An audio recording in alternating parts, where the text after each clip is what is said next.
बातमी आहे राजू शेट्टींच्या आत्मक्लेश यात्रेच्या संदर्भातली। आत्मक्लेश यात्रेमध्ये राजू शेट्टी यांच्या मुलाला चक्कर आल्याचं कळतंय। उष्णता आणि अशक्तपणा झाल्यामुळे सौरभ शेट्टी यांना चक्कर आल्याची माहिती मिळतेय। फाइव गार्डन मैदानावरती त्यांना सलाईन देखील लावण्यात आल्याचं कळतंय।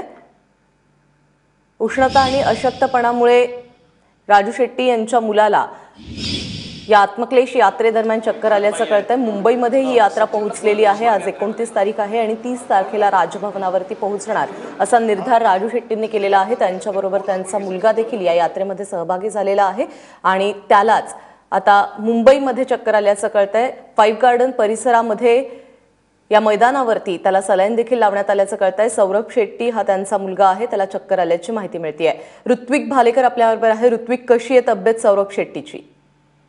प्राजक्ता, सौरभची तब्येत आता व्यवस्थित आहे। सलाईन लावल्यानंतर शुगरची जी कमी होती शरीरातली ती भरून काढण्यात आलेली आहे।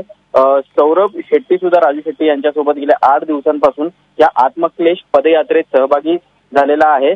तोही सतत या यात्रेमध्ये चालत आहे, परंतु उष्णतेचा त्रास त्याला होऊ लागला आणि अचानक त्याला चक्कर येऊन तो कोसळला। लगेचच त्याला फाइव गार्डन मध्ये जे संबंधित डॉक्टर होते त्यांनी त्याला सलाईन लावून आता जी परिस्थिती आहे नियंत्रणात आणलेली आहे। हे झालेलं असताना सुद्धा सौरभ शेट्टी किंवा राजू शेट्टी हे यात्रा थांबवणार नसून यात्रा पुढेच घेऊन जाणार असल्याचं त्यांनी सांगितलं। प्राजक्ता, ऋत्विक, धन्यवाद या सगळ्या माहितीबद्दल।